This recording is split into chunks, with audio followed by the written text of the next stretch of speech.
A partir de agora vamos falar de economia. Economia faz parte dos 17 objetivos. Estamos falando sobre o ODS 8, que fala sobre crescimento econômico, né? E por isso estamos convidando e convocando a presença do professor Luiz Carlos Ongarato a partir de agora aqui na nossa programação, porque o assunto é vacina. No último domingo foi agitado por causa da vacinação contra a Covid, professor. A notícia foi recebida com alívio pelo olhar da saúde e pelos números na Bolsa de Valores, né, na economia, também todo mundo respirando aliviado. Boa tarde, seja muito bem-vindo. Boa tarde, Tôndolo. Boa tarde a todos que nos acompanham aqui na Sagres. Luiz, antes de... só quero aproveitar a sua presença.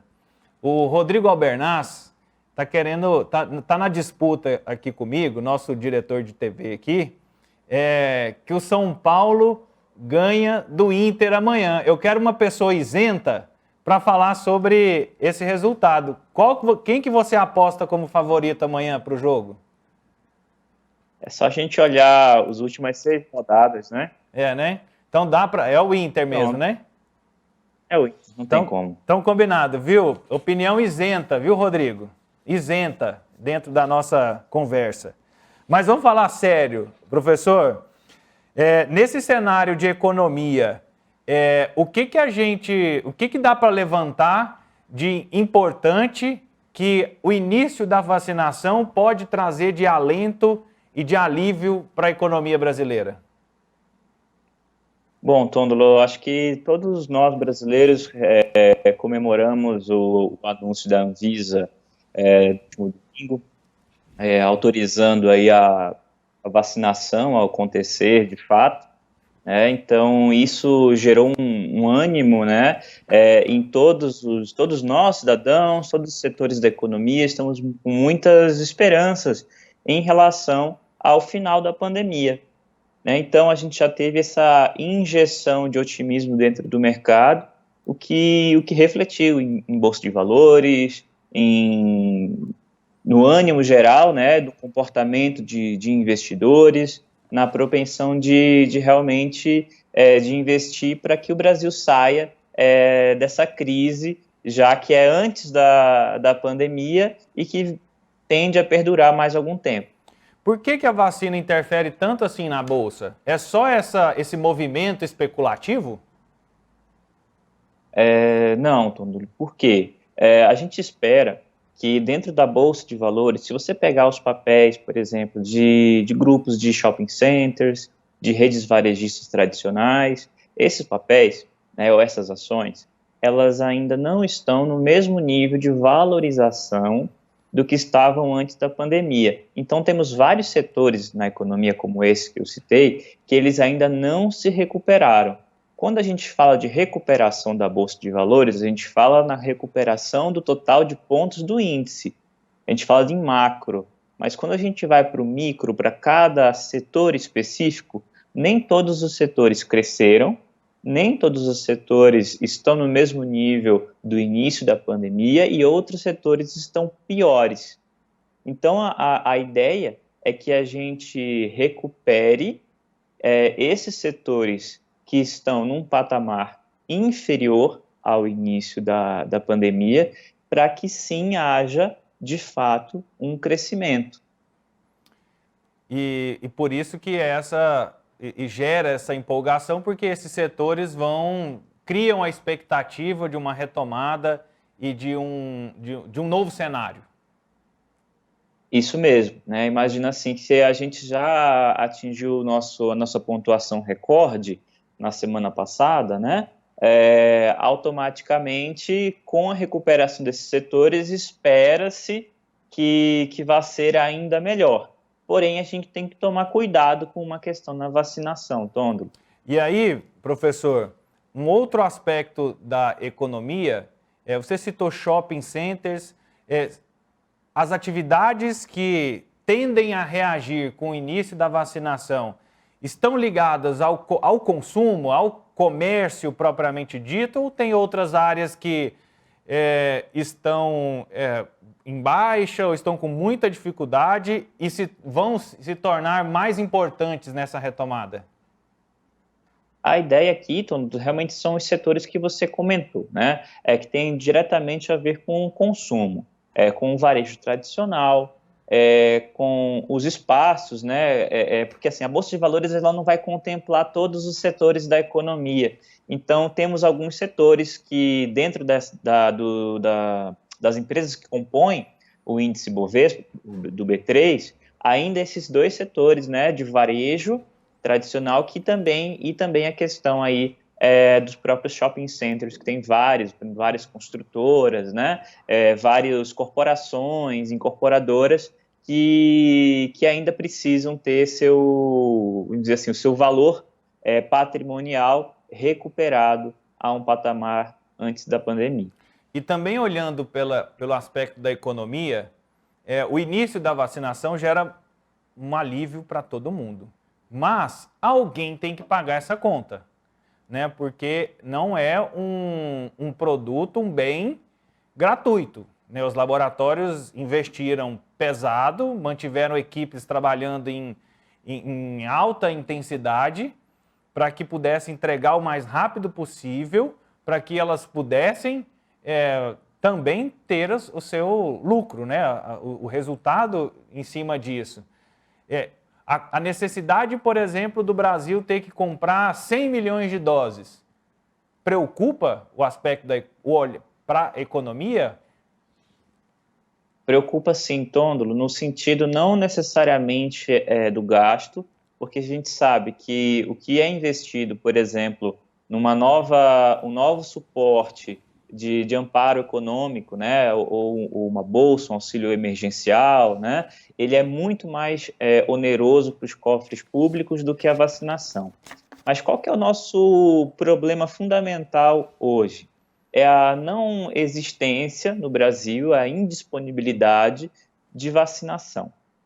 Ontem, aqui em Goiânia, o nosso secretário municipal de saúde, ele fez um longo discurso, né, foi amplamente divulgado nas redes sociais, na imprensa, e ele trouxe um dado interessante aqui para Goiânia.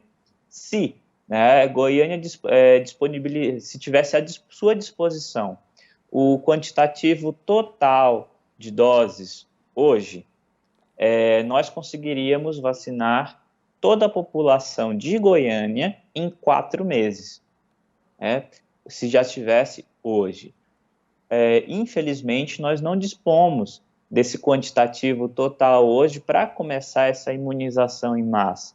E a gente está vendo a dificuldade do governo federal de articular as negociações, primeiramente com a Índia, porque o Brasil entrou para o final da fila por uma questão diplomática, na vacina de Oxford, e também, dentro dessa mesma vacina, a Fiocruz, que não consegue fazer a produção sem a negociação de insumos com a China, que também fornece os insumos da Coronavac.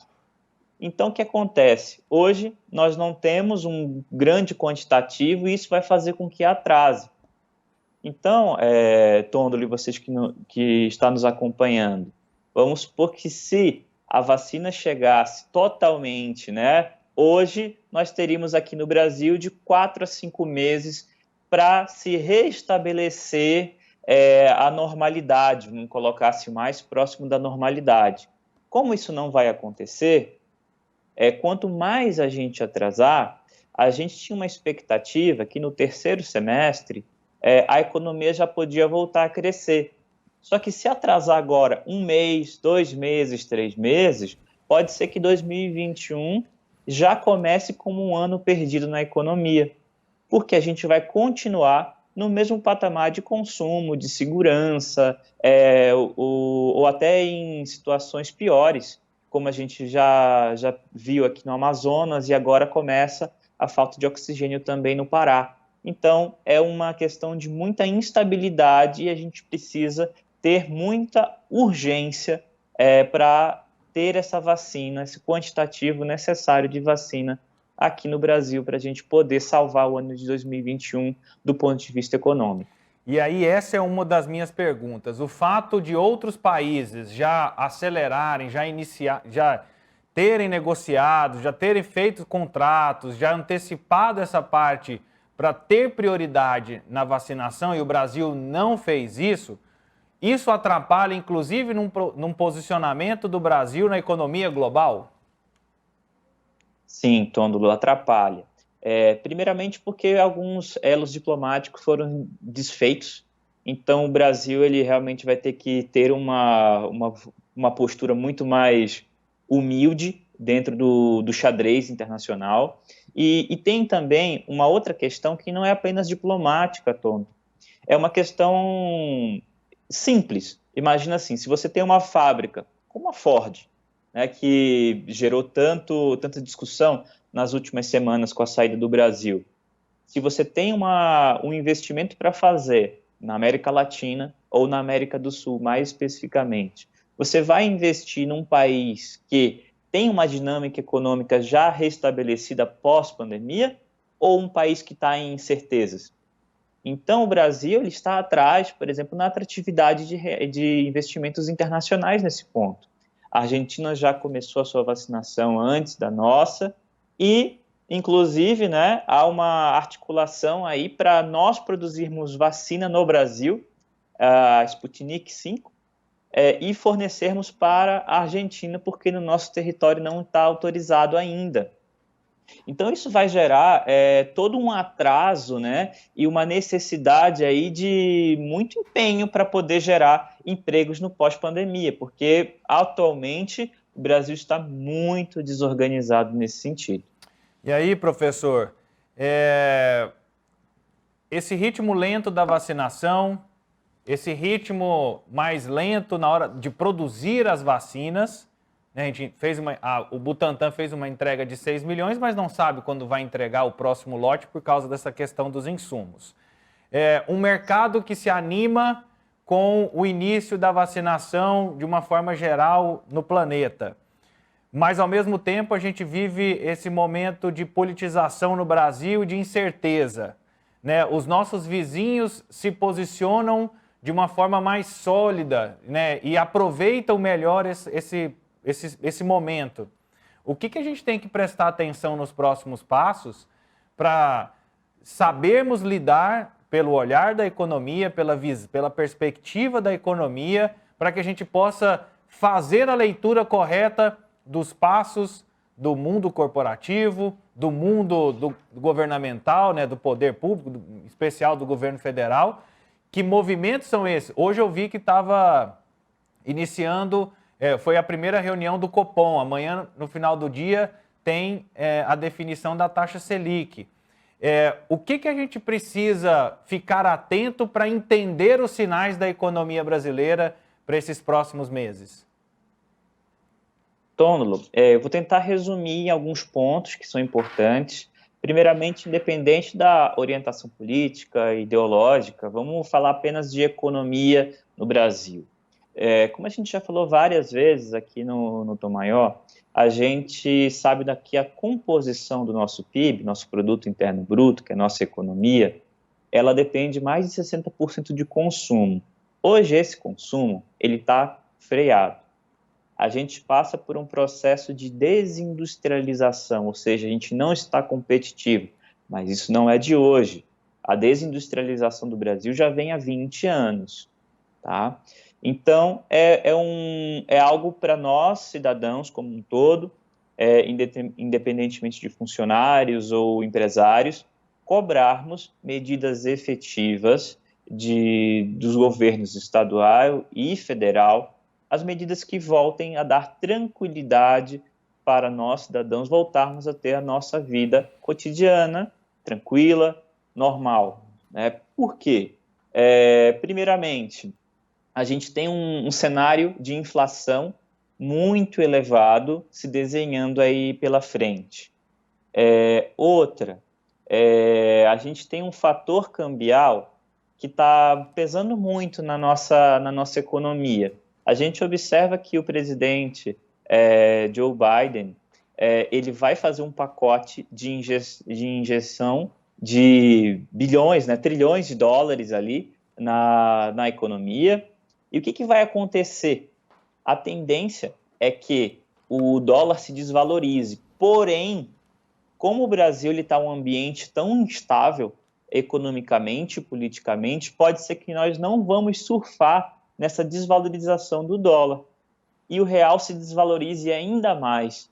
E aí a gente fica realmente no limbo dentro da economia internacional. E isso é algo para a gente realmente se preocupar, porque a gente não vai ter como controlar a inflação, nós não vamos ter aí à nossa disposição a questão de alimentos que são exportados, nós não vamos ter atratividade de investimentos, enfim, o cenário pode parecer muito confuso, muito caótico, então a gente tem que cobrar medidas que permitam com que a gente volte à nossa normalidade. Bom alertas, nós vamos ficar de olho nesses itens, porque são itens que interferem também diretamente no dia a dia de nós brasileiros. Professor, muito obrigado pela participação e até semana que vem aqui no Sagres em Tom Maior. Foi um prazer conversar com todos vocês. Até semana que vem. Um abraço. Tchau, tchau. Esse é o professor Luiz Carlos Ongarato, ele que é mestre em economia e semanalmente participa conosco aqui no Sagres em Tom Maior, tentando trazer um pouco de luz nesse emaranhado aí que é a economia brasileira.